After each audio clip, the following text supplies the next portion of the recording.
Hey everybody, how's it going? Thanks for joining me this afternoon. I've got a great stream with a great guest that I think you're really going to enjoy. So, there's been a huge showdown over Harvard. We've seen higher education having a big leftist civil war as different factions trying to decide who's going to be in charge. Is it going to be the establishment left? Is it going to be the insurgent DEI left? And now we have seen the firing of Claudine Gay over at Harvard, or I should say, the resignation of her after a great amount of pressure. Now, Chris Rufo is one of the guys who brought a heavy amount of that pressure, and a lot of leftists are up in arms over that. He claimed to have scalped Claudine Gay after she had been removed from her presidency over at Harvard.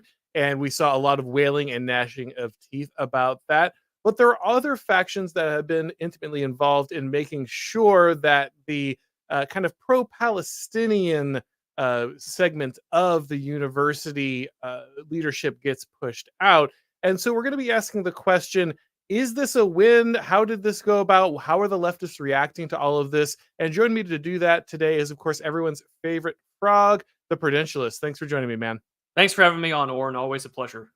Absolutely. I'm glad that today I can champion a little bit of victory and you can bring the black pills. That's a nice mix up for me. Usually I told people I was bringing cold water today. Yeah. So usually I'm the black pill dispenser. Prudentialist is going to stand in for me today. I get to be the happy warrior today.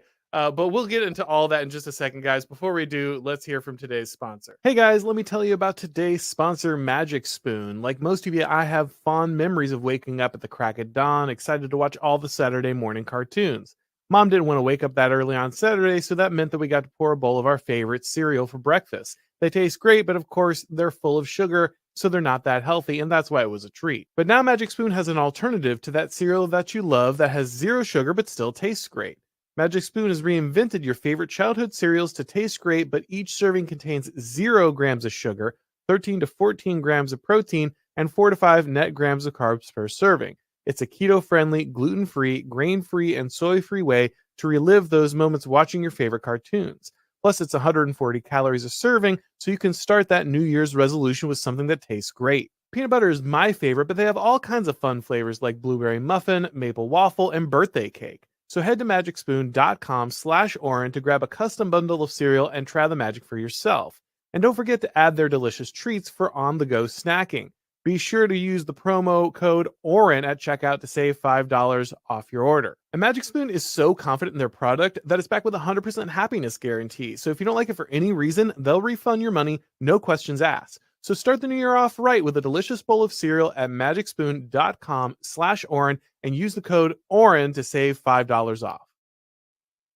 All right, so we've got a lot of ground to cover here. I guess the main thing that kind of originally had a lot of people's attention was the way that the left reacted to this. But we're going to have to go all the way back to the beginning because I think there's a lot of different facets to this battle, a lot of different factions behind the scene that lead us up to the reaction and the removal of Gay. So I guess we can go ahead and start with the events of October 7th. So we have the attack by Hamas in Israel. You see the kind of showdown on the left immediately. There's a factions break apart. We have kind of the pro-Palestinian left, the more insurgent DEI left, who has been looking at this oppressed narrative for a very long time. They see Israel as a kind of a colonial power, and so they fit it into that framework. Now, this is clashed with what has been the establishment understanding, I think, of the Democratic Party of the left when it comes to their relationship with Israel. And this starts to break out in college campuses. This conflict quickly goes from just being some kind of regional terrorist attack or a reaction by a state to an attack inside its borders. And instead, this becomes kind of almost a global protest movement. They just had to pull protesters off. I think of like Biden's event here recently, pro-Palestinian protesters. So this is still going on. This energy still exists inside the left. And it makes sense. It's the logical extension, again, of the oppressor-oppressed narrative that has been set up inside the left. but a lot of these colleges panic, and you have a lot of big donors, who many of which are Jewish or have a connection to Israel, feel a loyalty to Israel, and they step in and they say, "Okay, we have to get rid of this. We have to stop this." One of them is a huge hedge fund manager, with a lot of influence, who says, "I want the names of people who are writing, these kind of protest letters, these kind of disagreement papers to places like Harvard. I want their names so I can make sure that none of the companies I invest in or work with ever hire these kind of people." So we saw a very serious reaction from a lot of high profile people inside what would be elite leftist circles when it came to this split between kind of the pro Israel and pro Palestinian response. Yeah, that's definitely the place to start here. And we were discussing before we went live on the air that you really can't discuss this opportunity of attack that came from Rufo or after Claudine Gay without what happened on October 7th.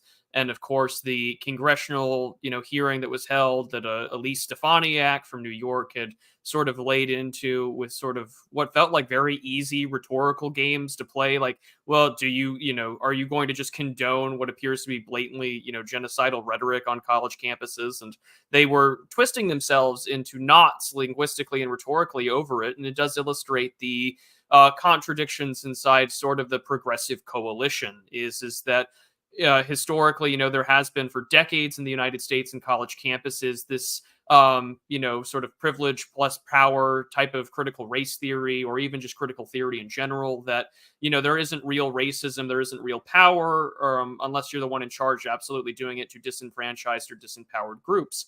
And since October 7th, whether you're pro-Palestinian or your positions on Israel or American foreign policy towards Israel, you've seen protesters go out in a way saying that, you can be on, quote, the right side of history, saying, Palestine and other, say, races or people of color out in the world, or you can be on, quote unquote, the white side of history, where they've had flags like the United States, Great Britain, France, and then Israel is also listed on those protesters' sort of placards and posters.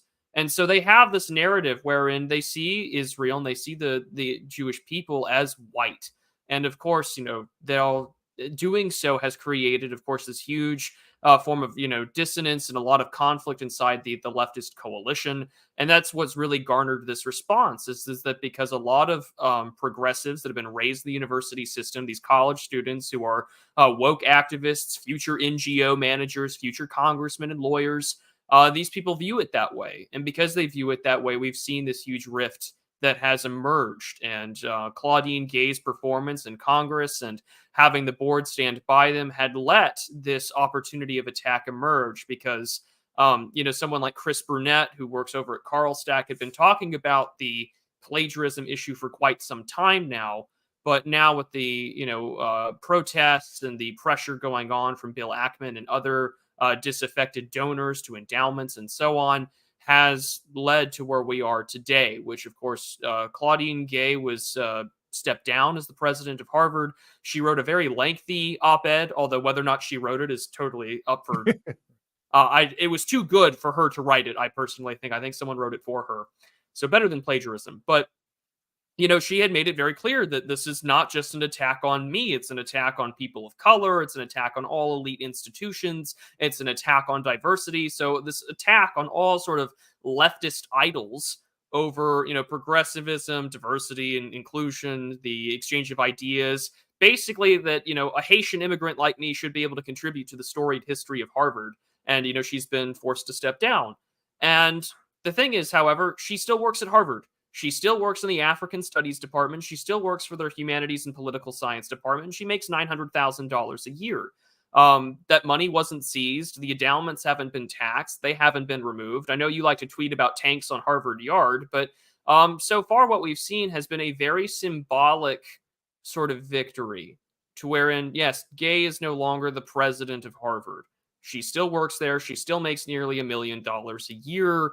And we have now triggered a sort of progressive immune response, using very, decades, if not centuries old, fault lines in the progressive coalition. And this is where I think we're at right now. And the big takeaway, I think, is the left reaction to it.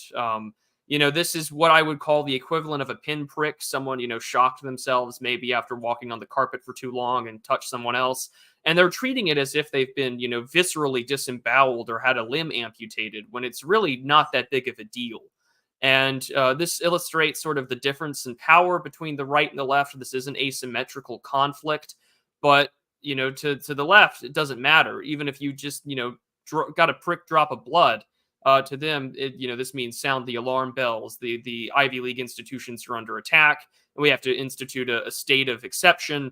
And now we're going to be on the war footing, but that war footing is in a complicated position because of the interminority disputes between, say, DEI progressivism, as you call it, versus the mainstream sort of establishment toe the line states of exception that we see for, say, primarily left-leaning Jewish individuals versus, say, the idea that they're part of this settler colonialism white identity that a lot of woke progressives put them under. Yeah, I think there was certainly a surprise for many that there's consequences to the type of immigration policy that had been enacted in the United States and the wider Western world, that there were consequences to the rhetorical stances that had been taken in many of these institutions. And we have to remember that one of the key functions of wokeness is as an inter-elite form of combat. It's a way to cancel people inside the elite. You, instead of having a duel, in maybe a more civilized age, instead you try to outwoke your opponent. And many people felt very comfortable, I think, in kind of their position of power, because they felt like there was always kind of this trump card. There was always, like you said, the state of exception that was going to exist in perpetuity. But seeing as certain forms, certain lines of logic had taken power, this oppressor and oppressed narrative had taken power, there was an eventual conclusion that would be drawn, especially as the percentage of people being imported into the country and being advanced inside places like elite institutions were from places like Palestine or other Islamic countries that would not think favorably of Israel and would not have the same opinion that the Democratic Party may have originally held on it. And so they certainly put themselves into a very serious situation. And so when you look at what happened, obviously the original conflict is really about this Israeli-Palestine split inside the leftist coalition and inside their holy of holies, places like Harvard, these elite institutions. The ability of Rufo and others to use plagiarism as a wedge only really arises because of this dynamic. Now, he used it very effectively, right? The constant pressure. And I wrote about this when I wrote about taking castles and the importance of having power pieces like Twitter. Rufo would not have been able to execute the maneuver he did without something like Twitter. And so I think it's critical that we acknowledge the centrality of having a platform like that, having the ability to apply pressure like that. But also, this fault line only existed because of really inter-leftist warfare. And that also allowed him to apply pressure because he also got help from places like Bill Ackman, who is, again, someone who's very, pretty progressive. He's somebody who has advanced those causes on a regular basis. He's angry because of the way that this Palestinian support started showing itself in these elite institutions, and then he decided to increase that pressure as his own wife was targeted after Rufo brought the plagiarism accusations against Claudine Gay. It was then discovered that Ackman's wife had also some level of plagiarism in her academic work. He decided that it was time to kind of hit kind of the nuclear option. He started threatening to go after MIT and find all the plagiarism there. Now, the motivations behind this may not be right wing in general, right? Like it's very clearly a leftist civil war here, and the right is so not powerful that the most it can do is kind of throw stones on one side or the other, right? However, I do think it's interesting because this war could discredit these major institutions in general. And even if the motivation to do that is not one of the best intentions, the simple fact that this is an option, I think, is important. I think you're right to say this may not be the win that many people have treated it as, but I do think it does matter that these institutions are basically committed to destroying themselves, that the different factions inside are now pointing the guns inward here at kind of core institutions that hold their power together. And that really threatens some of the key pillars of the regime. Well, I guess it will have to come down to only time will tell in this instance. I mean, if Bill Ackman had put out a Twitter post earlier, which was basically just a very glorified, lengthy essay on January 3rd, got 35 million views. It was a particularly interesting read, basically discussing how DEI not only just affects Jews, but it also affects whites. And it's to say that if we were to basically, he had said I'll just quote it. He says, "You can say things about white people today in universities and business or otherwise that if you switch the word white to black, the consequences would be costly and severe." And these are things that you might have heard being said on maybe conservative or right wing Twitter, 5 or 6 or even 8 years ago, if not even earlier than that. And to me, I'm beginning to see sort of the um, ideological mugging take place where things that had not affected me are now beginning to affect me, that I'm also noticing have affected other people as well. But certainly after he says these things, he goes back to Martin Luther King, famous plagiarist like Claudine Gay, and famous philanderer and communist, where he talks about not being judged by the content of our character rather than the color of our skin. Very similar sort of conservative talking points that you and I have discussed when sort of looking at the Dark Enlightenment by Nick Land, that people used Martin Luther King Jr. as their sort of go-to for what they see to be the race-blind approach to the world. But as we can tell about things that are secular or have political ideology, people are going to believe in something. People are going to be motivated by a political formula that motivates them to act a certain way that they do. And I think this is why looking at, Claudine Gay's op-ed or seeing how the left has reacted to this, that, it's the same thing we see in other parts of the Western world, especially in the Anglospheres, is that when there are inter-elite or inter-minority competitions inside of the progressive coalition, the knee-jerk reaction is to typically reassert and re-aim the cannon barrel back towards the white majority that tends to vote conservative or vote for Trump or whatever. And I think that this is what they're trying to do in the meantime. I mean, it's certainly what Dr. Gay's, op-ed in the New York Times is definitely oriented about. We've seen a lot of leftists go about it this way. And at the same time, they're just trying to paint, a man who believes in colorblind liberalism, Chris Rufo, is this like Machiavellian evil right winger who's just like the next Hermann Goring or something, when he's just openly saying, I'm going to do this, I'm going to do that, and trying to frame himself as sort of a conservative, Alinsky type. And we're trying to see how much of that actually works. And right now, he's gotten a very symbolic victory. The question becomes, will he seize that momentum and start aiming it at actual damage to these institutions, like their endowments, like their personnel, like their hiring practices? Or instead, are we going to be witnessing, as you had pointed out, very much from the sidelines, because the right has no power? Are we going to be living in a world where we're seeing sort of the reemergence of neoconservatism and trying to co-opt more, say, radical conservative elements with people like Bill Ackman, who remind me very much of Dave Rubin, where, his long essay post here on Twitter was sort of the left me type deal. Now, that's that's happened before with a lot of people, but at the same time, we've also, he's made it personal, right? Because someone went after his wife, and I mean, a man should always defend himself and his wife's honor when it comes to these sort of things, which is good. But again, we're witnessing from the sidelines, I think, a sort of reemergent neoconservatism as we had saw 60 years ago in the midst of the civil rights movement. A new radical ideology was taking over from mainstream progressivism 60 years ago. And now we're seeing the same kind of left-wing interfighting between, say, as you call it, DEI progressivism versus the standard bearing line of, liberalism or leftism as we knew it maybe 20 years ago.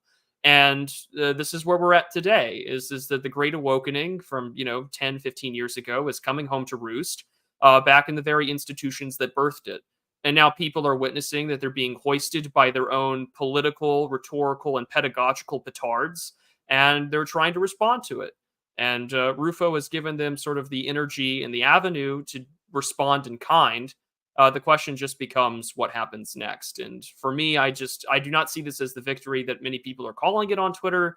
Uh, to me, it's a very interesting reemergence of sort of Norman Potterette style neoconservatism.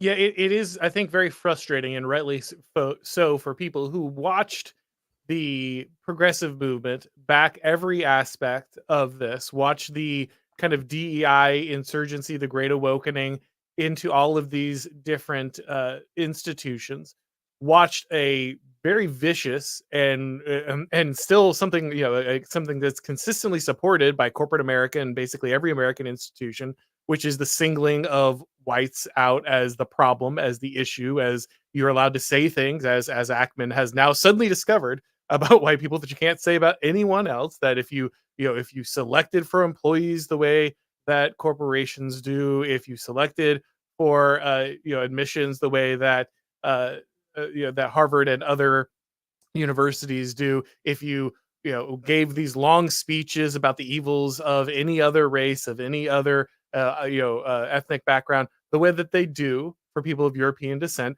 then this would be horrible, right? This would be the end of your career. This would be your absolute destruction, legally, morally, publicly, and every way you can imagine. And a lot of people are understandably frustrated. It's like, why did this have to? Why did this not matter until it attacked? It was connected to an attack on Israel. Why did this not matter until it was Jewish students or Jewish donors or Jewish alumni who were feeling the heat?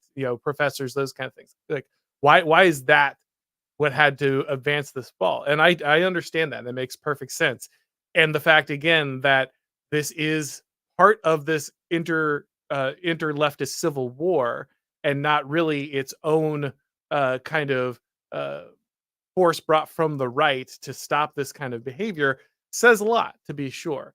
But I think it does matter that those things are in conversation, right? I think that guys like you and me have seen this tune way too many times. And it's really easy to be extremely skeptical, and you should be. I think there's a healthy skepticism that comes with seeing this sudden discovery that the left has left me, and Bill Ackman just learned that journalists are evil and will destroy anyone who disagrees with them, and they just learned that the left will turn on you at a dime if they think that you're an oppressor, that they can somehow fit that narrative on you. And all of a sudden he's seen the light on certain issues, and I think everyone is right to be pushing back against this. Who's pushing back against this? Peachy Keenan on Twitter pointed out that Ackman is still donating vast sums of money to very leftist organizations that preach exactly the kind of ideology that he suddenly learned may be against him.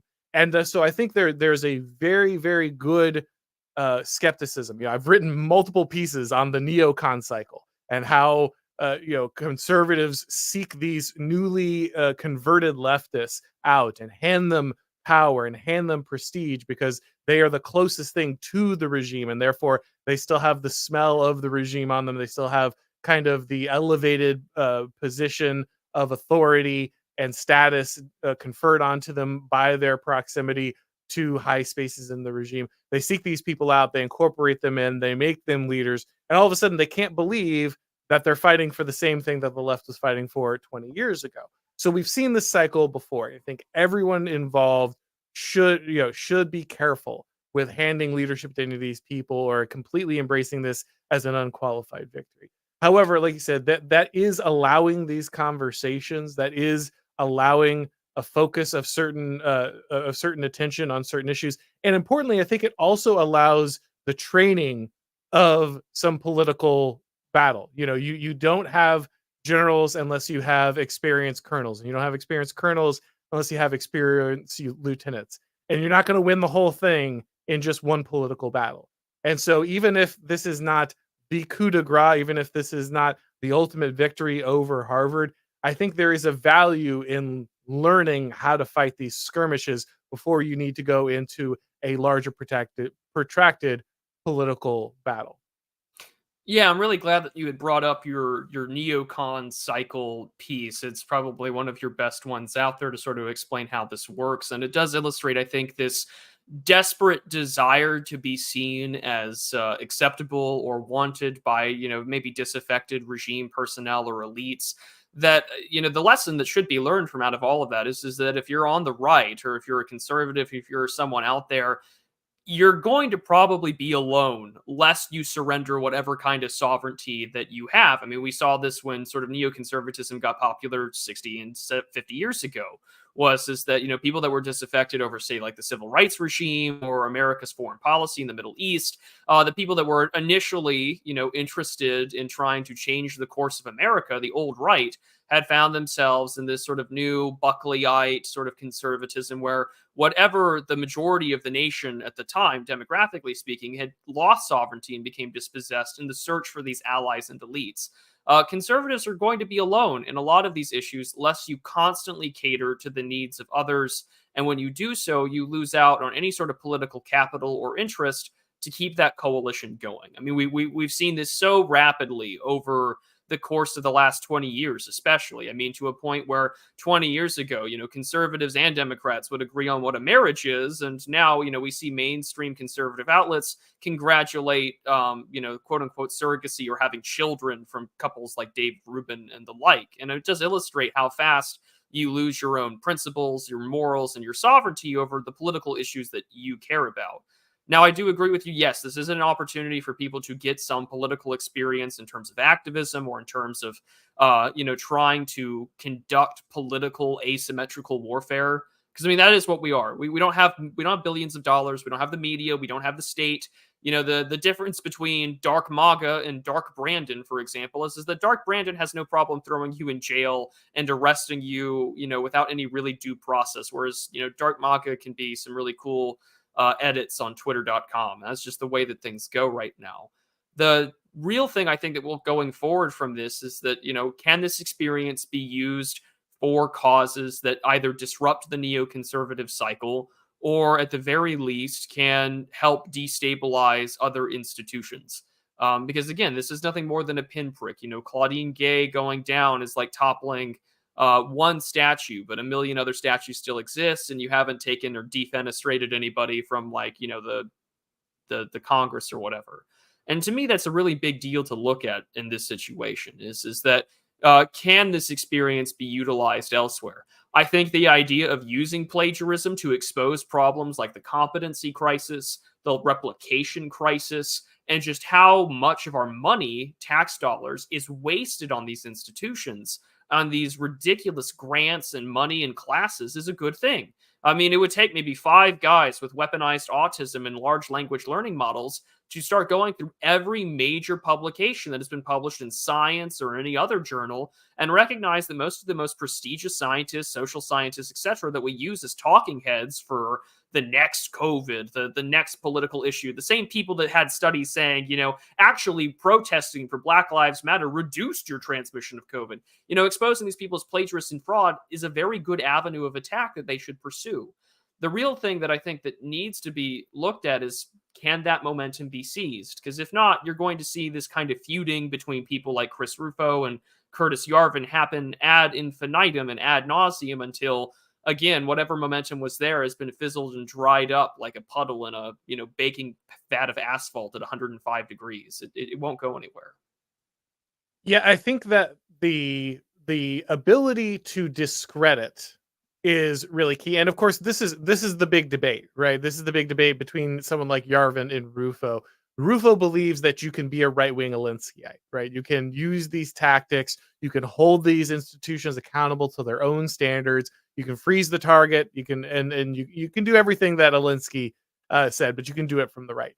Yarvin does not think that that's the case, and I think there's a little more nuance here, right? I think Rufo's tactic works when it comes to disassembly, right? When you because that's what those tactics are for. They are for destroying established causes. They are for dismantling the kind of institutions, the kind of standards, the kind of mythos that currently surrounds places like Harvard. Harvard isn't just some random place. It's up there with the New York Times as critical organs of our kind of distributed theocratic oligarchy, right? This is where the ideology is created. And the fact that there was already a in like kind of internecine warfare occurring inside that institution kind of shows you some difficulty. I mean, we don't have to like this, but it's true. Almost all major powers are kind of destroyed from within, right? They're destroyed by themselves. And so we're probably not going to, in and of ourselves, get rid of the credibility of Harvard. However, the fact that these two factions are willing to go to war and they're willing to tear each other apart by also dismantling each other's credibility and throwing the kind of credibility of the institution into the fire is important. And if we can aid or accelerate certain parts of that, then that's useful. But like you said, you have to be willing to, you have to know what's happening there, what role is being played, right? Rufo, like I said, he did not secure this victory on his own. Like this victory exists because this conflict is already ongoing inside the left, and he can simply leverage that in a certain way. So, can you build a lasting victory over what through what Rufo is doing? I don't think you can. I think that that is like, especially as you pointed out, when Gay is just going back to a 900K salary, right? This is not somebody who's out on the street. You know, when conservatives are canceled, when conservatives lose their job, when conservatives enter into a battle of this magnitude and they lose, they're devastated. They're toast, right? They're not going to be able to make a living. They're not going to get hired anywhere. The victory is total and complete and destructive. For Gay, this is just a minor setback. She'll probably be, in some other leadership position in a few years once people aren't looking anymore, once people aren't focused, or once this story is no longer the key thing that leftists are feuding over inside their organizations. But in the meantime, if you can get them to kind of shred their credibility, that's very valuable. We saw, once Chris Rufo won this, places like the EAP talking about the horrible history of scalping and how white colonialists use scalping as as a major tactic. And so Rufo is just adopting the white colonialist tactic of scalping. That's the so when you have those kinds of ridiculous meltdowns, I think there is some value in these organizations knowing they can bleed and being willing to rip each other apart over this. But I do think that Yarvin's critique of the fact that this is only a kind of a semi victory in his piece, he says specifically, it's not that this is a bad thing itself.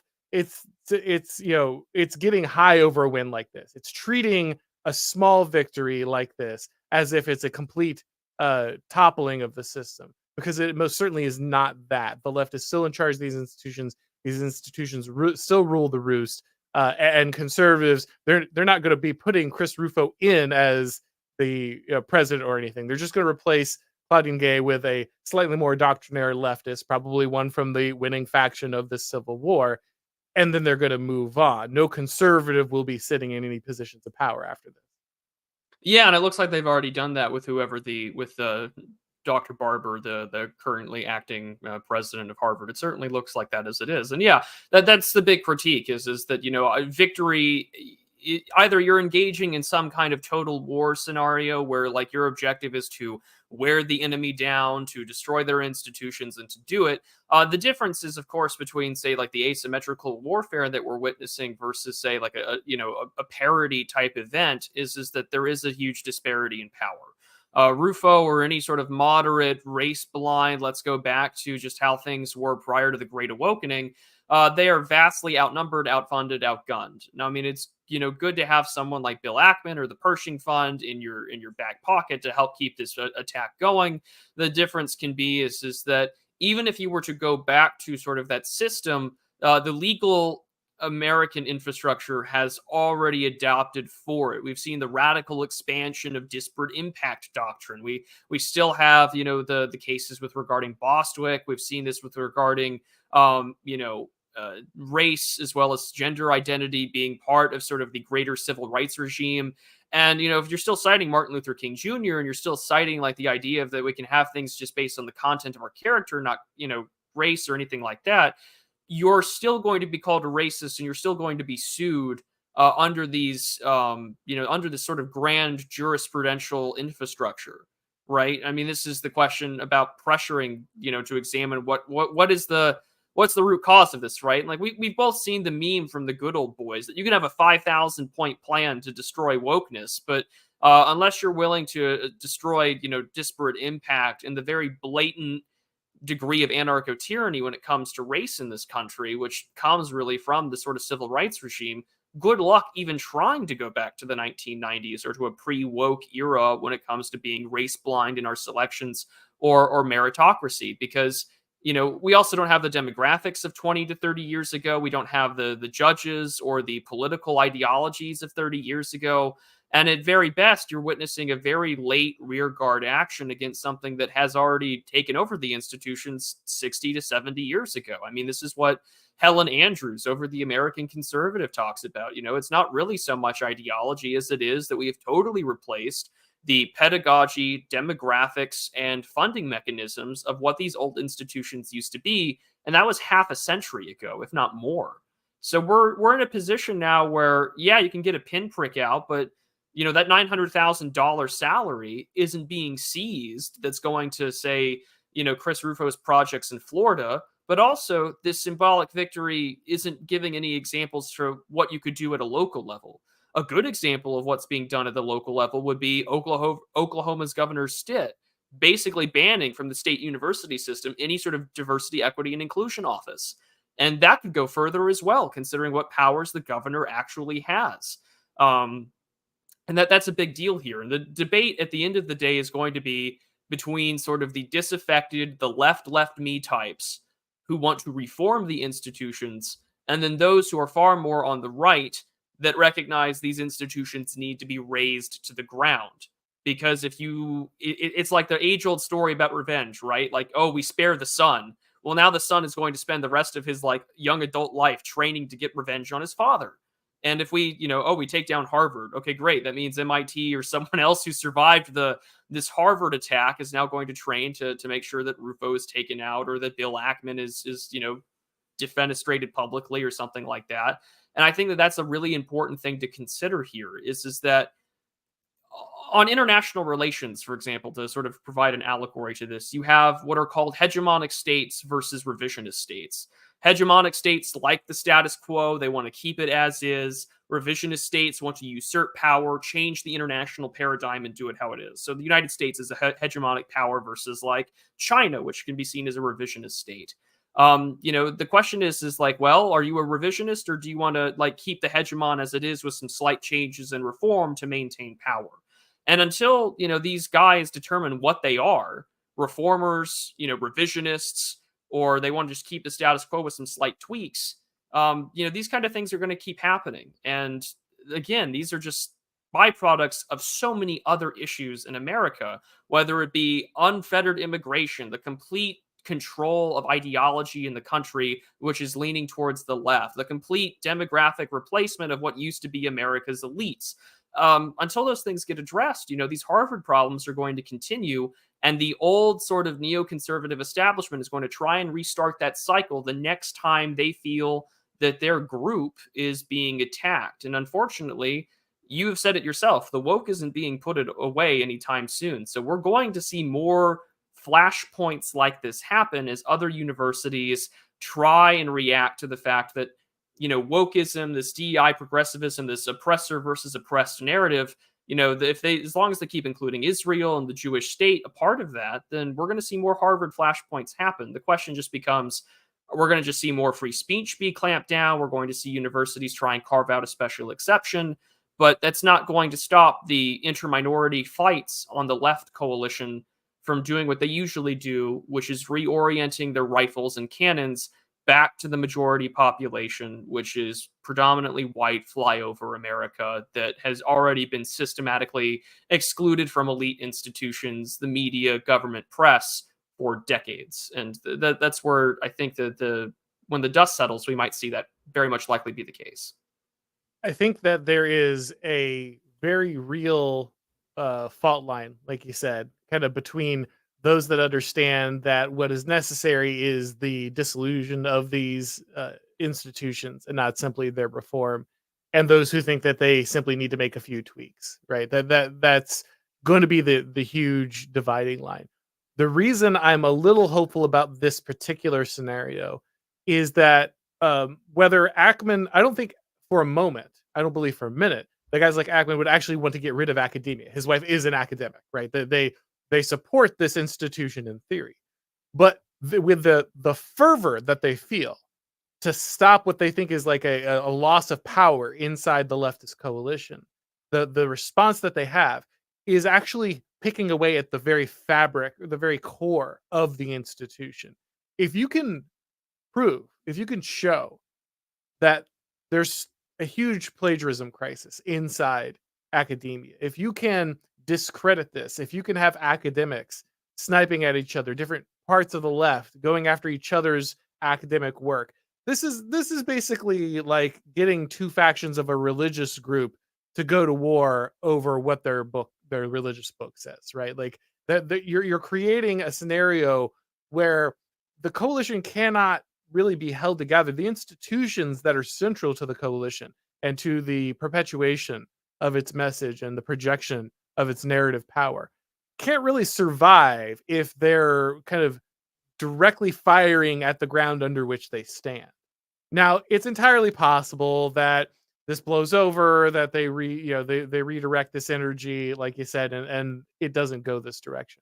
But there is a possibility that in their fervor to kind of fight for superiority inside these institutions, the different factions of the left actually just hollow out the ground they're standing under, which is kind of the infallibility of these institutions. Harvard isn't, as we both know, Harvard isn't actually about an education. Harvard is about a status symbol. Harvard is about connections. Harvard is about getting the rubber stamp of the ruling class and saying, "You're one of us. You can be one of us too." Right? While they've been doing this, they went after, for instance, what part of their meltdown was going after Chris Rufo's Harvard degree because apparently it was part of the Harvard Extension branch, and that's just one of the degree mills that many of these higher institutions run so that they can pad their pocketbooks.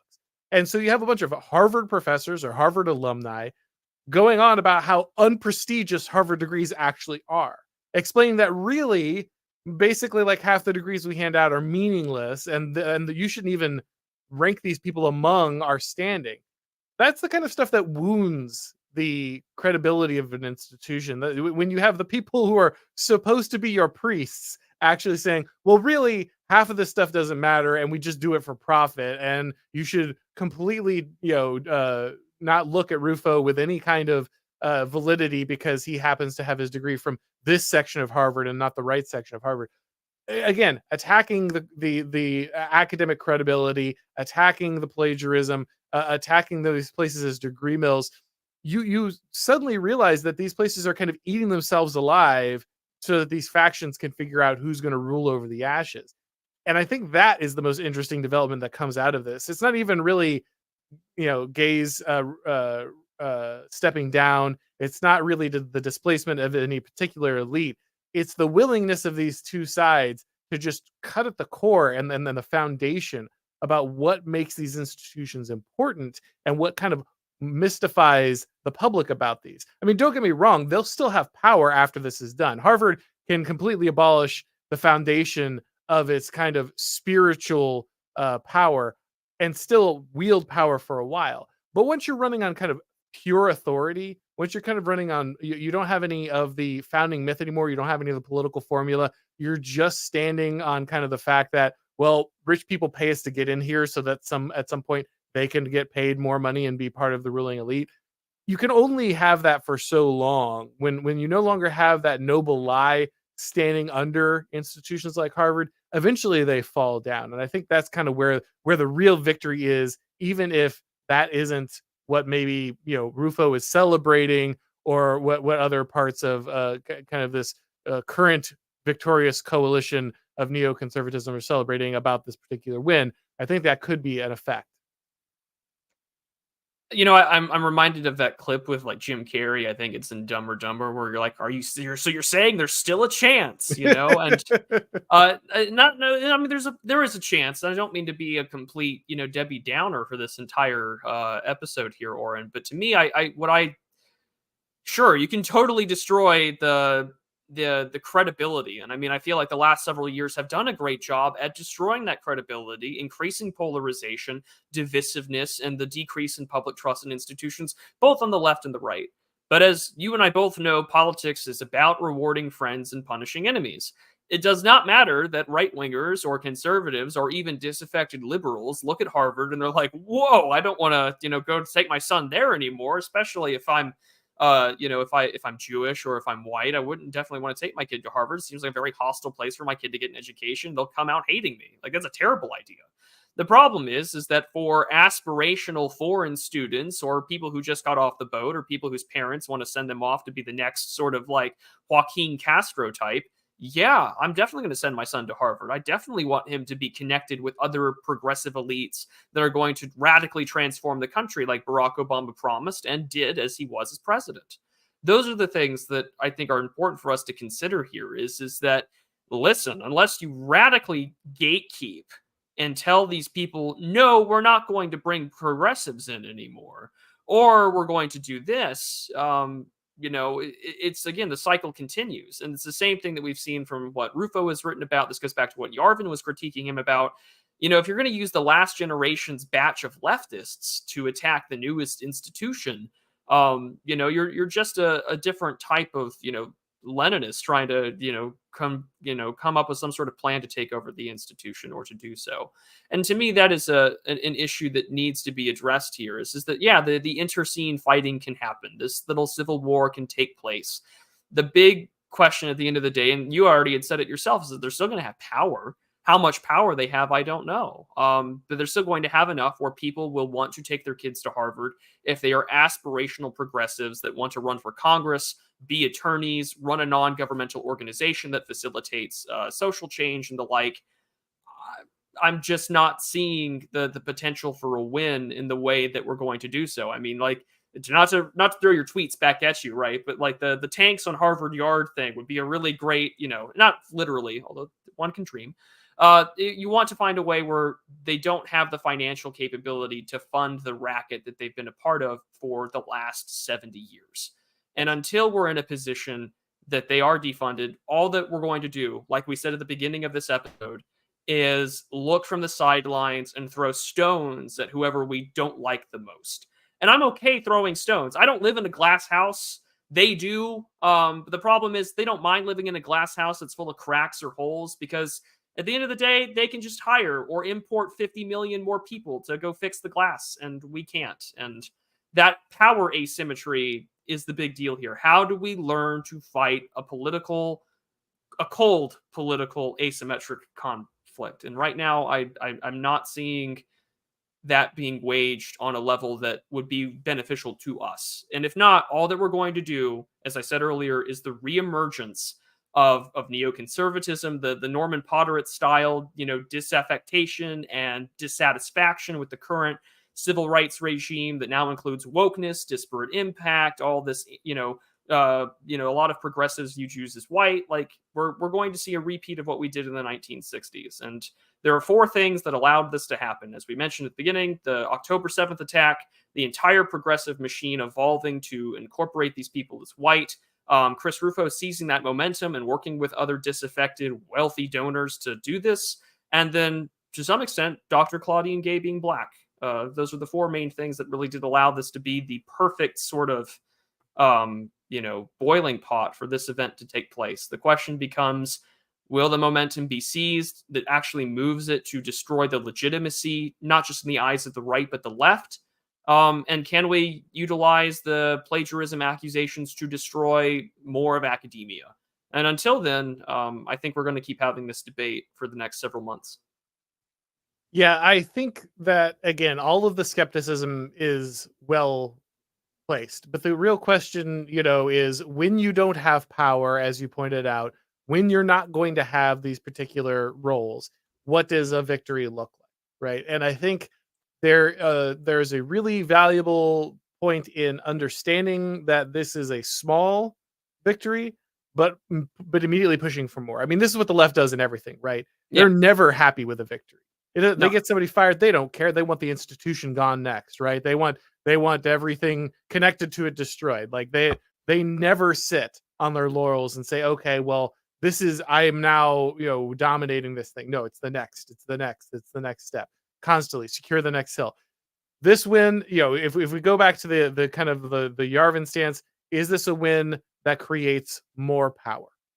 And I think in this case, the answer is no, it doesn't, right? Because Claudine Gay getting fired doesn't get one more victory for the right in and of itself. And I want to be clear. I want this to go somewhere. I Right, want right, this right. to be a victory. And I do agree with where you're coming from that, that there is something to be learned from this. There is stuff that is beneficial for us to understand because we both agree, and we both have said it more than once so far, that we don't have power. So we have to watch from the sidelines, or we have to watch with a side that is doing something that is nominally in our favor. The question becomes, if you form a coalition or if you do any of these things, how can you ensure that your interests get a seat at the table? And I think that is a big thing going forward here. I mean, like the last several years have been a very impressive, opening of the Overton window, whether it's Vivek Ramaswamy talking about the Great Replacement, along with Ben Braddock interviewing him with I Am 1776, or the, even Rufo and being pushed by Tucker Carlson about it, saying that like DEI and this other stuff is blatantly anti-white. Those are good things. The question becomes, can those things that are being discussed by these individuals also be incorporated towards this? And I think that there's opportunity to do it. I'm skeptical that will take place, but there are things to learn from this, because as you had said, and as Yarvin had critiqued, the left is never satisfied with one scalp, which white people didn't invent, Indians did. We just took it from them and made it better. The problem is that, are we going to just look? Are we going to rest on our laurels like we do every time there's an election? Like, is this going to just be a political release valve, or we're like, "Yay, we won," and then we ignore things like the deep state, or we ignore the border, or we ignore billions of dollars being wasted in Ukraine, getting hundreds of thousands of people killed? I certainly hope not, and I do want, and I know Rufo follows this both, but I certainly pray that in this opportunity of organizing, fundraising, and attacking, that it's not just Harvard. Look towards the states. I mean, Governor Ron DeSantis, he had done a lot inside his own state, whether it was about, trying to keep sex ed away from like, grooming teachers away from kids. Why not, ban DEI or like, lesbian There was dance studies? that is in Florida.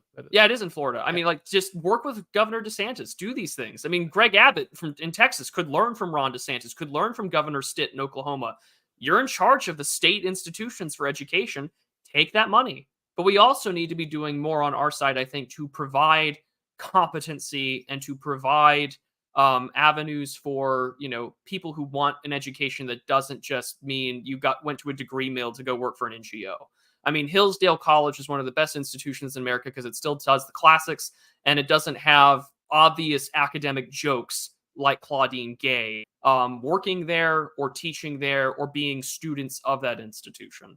So, I mean, if we were to just cut all of this woke fat off of the decrepit husk of America's academic institutions, that'd be a huge step in the right direction. And I hope that Rufo looks at this victory or look at what he's done and looks towards the state level. Because if you could turn Oklahoma or Florida or Texas or, any major institution in America, like, the University of Chicago, and said, no more of this DEI stuff, no more of this progressive nonsense that's anti-white, that's anti-Jewish or whatever. And, this is how we're actually going to do things with much more rigorous standards, whether using LLMs to check for plagiarism, etc. That would be a huge step, I think. And there is avenue where, again, opportunities like this, just like how the left uses arguments to create room for power, we can use this to create room for institution building, capital investment and allocation. And like you had said, training those captains, those lieutenants, those colonels, those generals to lead effectively against the thing. The question just becomes, is this just for reform, or are we going to raise these institutions and make our own from the ground up? And there's room to do both, I think, but it requires some organization and planning and strategic discussion. But I'm on the sidelines. I'm just a frog on the internet, and that's really all I can say at that point. Well, I think it's the raising of the alternatives that's the key. And Yes. Yarvin makes that point. Actually, I wanted to grab Flak Jacket's comment here because it was very good. Yeah. Oh, Yeah, no, oh, an the actual. Okay. commenter, no, we're not under Okay. fire yet.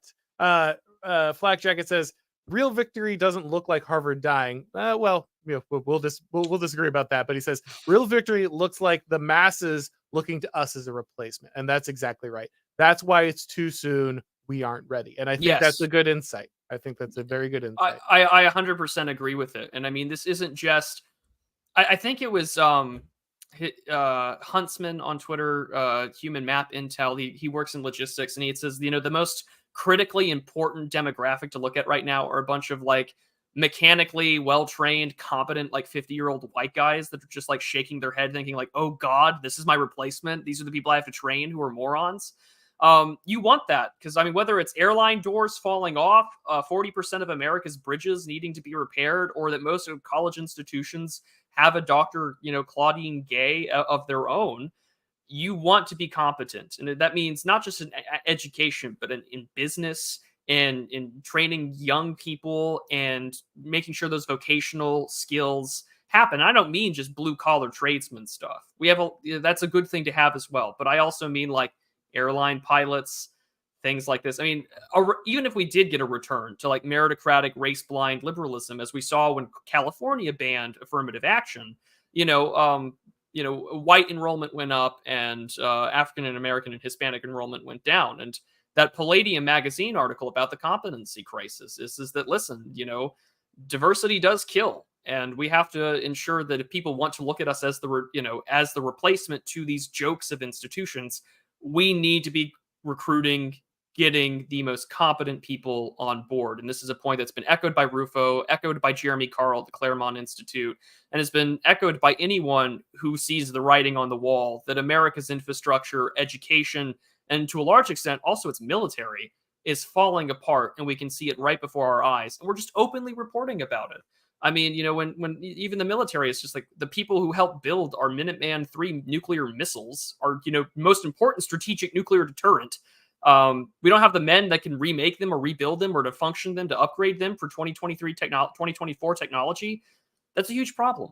And so if we want to talk about regime change or competency, we need people that actually know what they're doing and not talking out of their ass or talking out of someone else's mouth with plagiarism. So that is Flak Jacket's point. Is absolutely right. I agree. The arc of history is long, but it bends towards Warhammer 40k, where we don't know. We have to summon the machine spirit. Just pick a side. Summon the machine spirits so that you can defend yourself in the nuclear apocalypse. All right, so we're gonna head over to our questions from the people. But before we do, Prudentialist, where should everyone find your great work?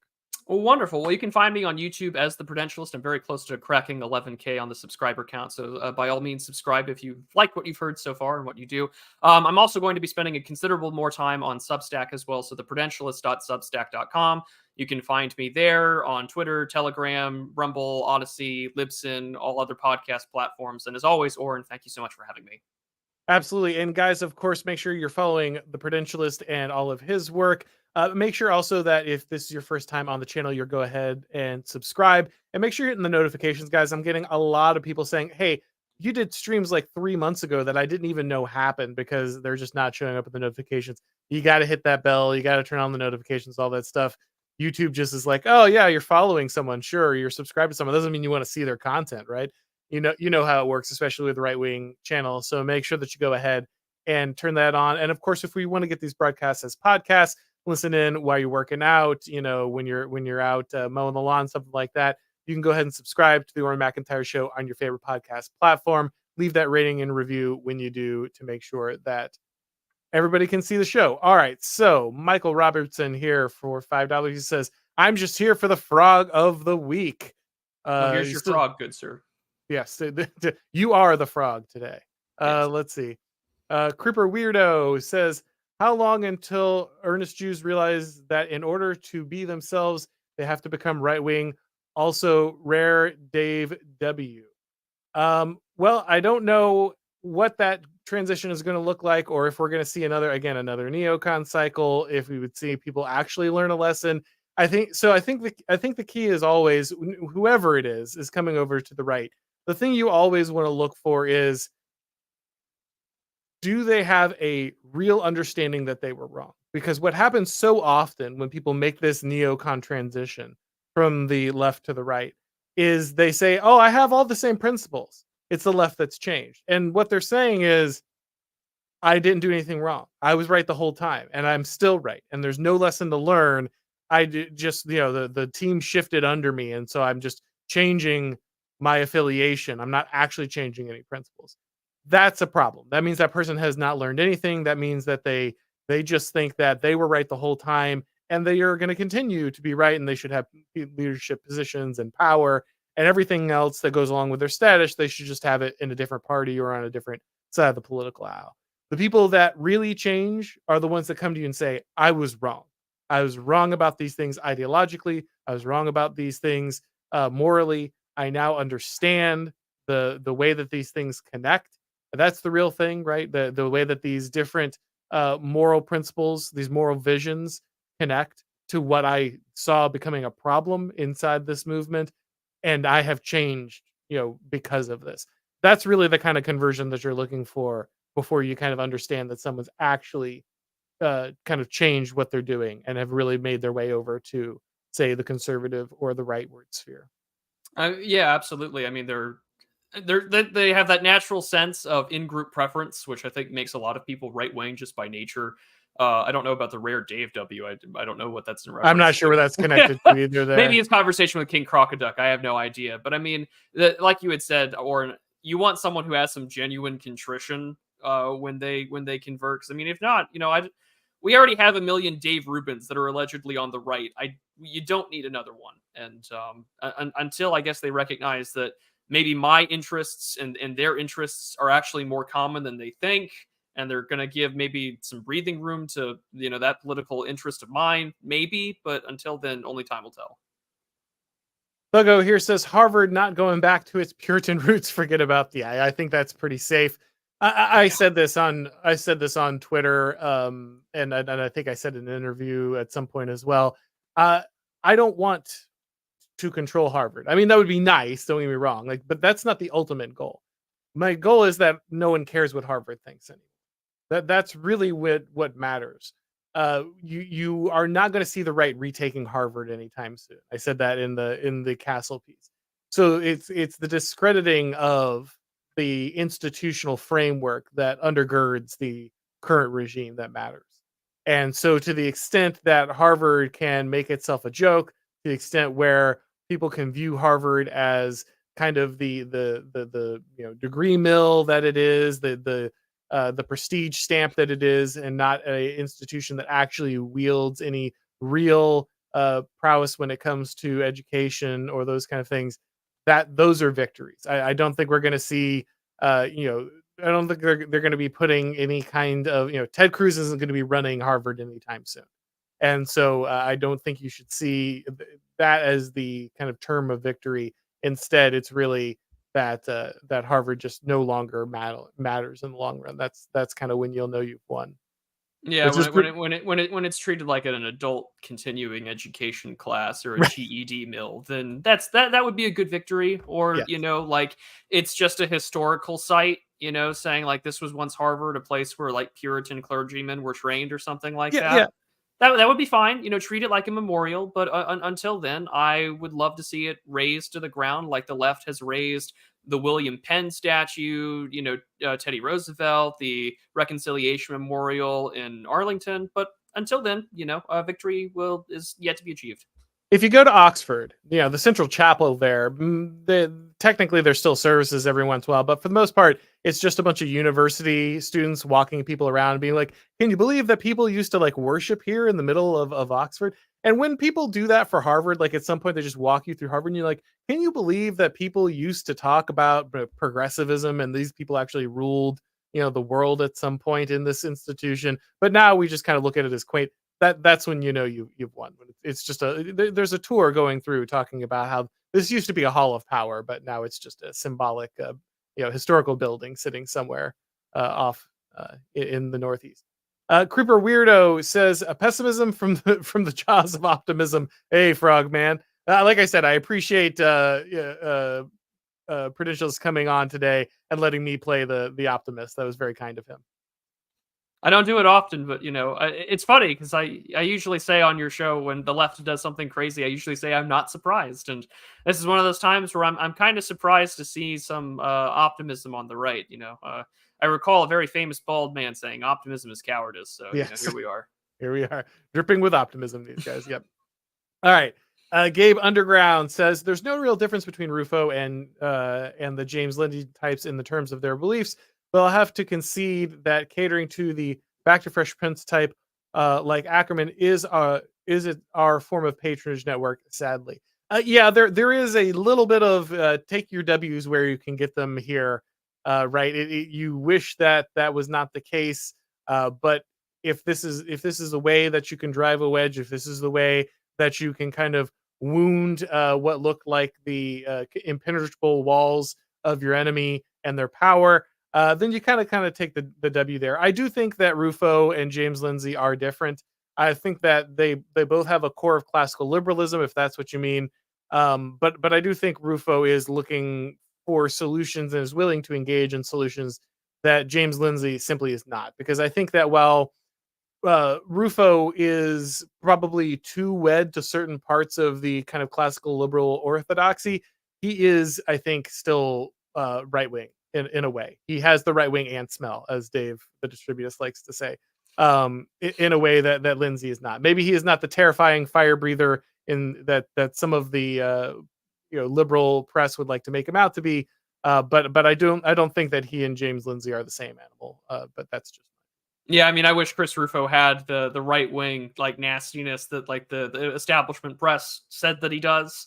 But Chris Rufo is willing to talk to people like me or to Auron, which is a good thing. Mhm. Whereas James Lindsay is on this like dead horse that says classical liberalism has never been tried.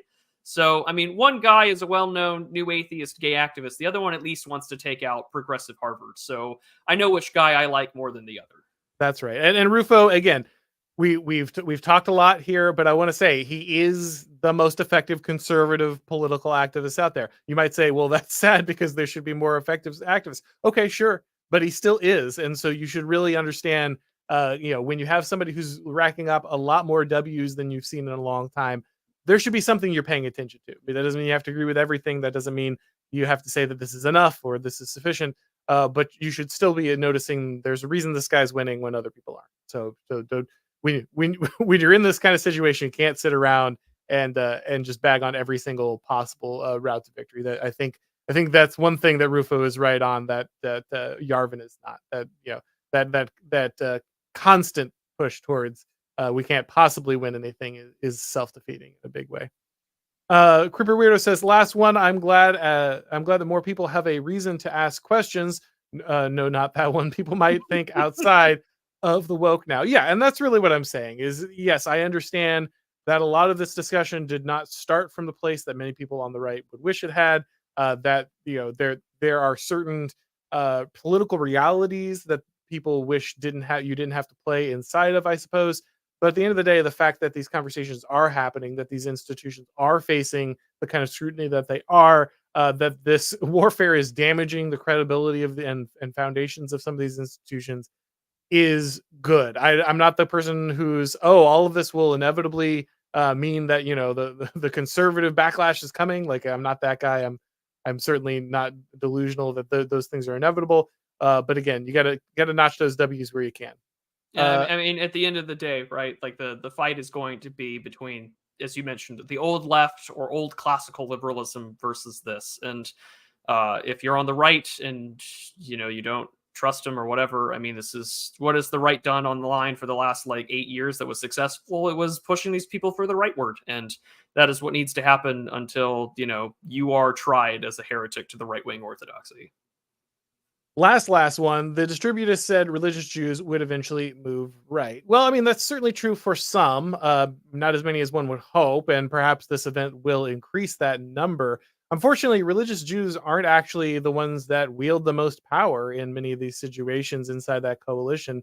in many ways. But obviously, if they learn that lesson, then they realize that, hey, importing a lot of people who think of me as oppressor and want to destroy me is probably a terrible way to run a country. And making sure that they're more prevalent in all of these institutions, and aiming that kind of rhetoric at whites and people of European descent is also immoral, then great. That's a fantastic lesson for people to learn, and I certainly hope that that's one that people gather from all of this.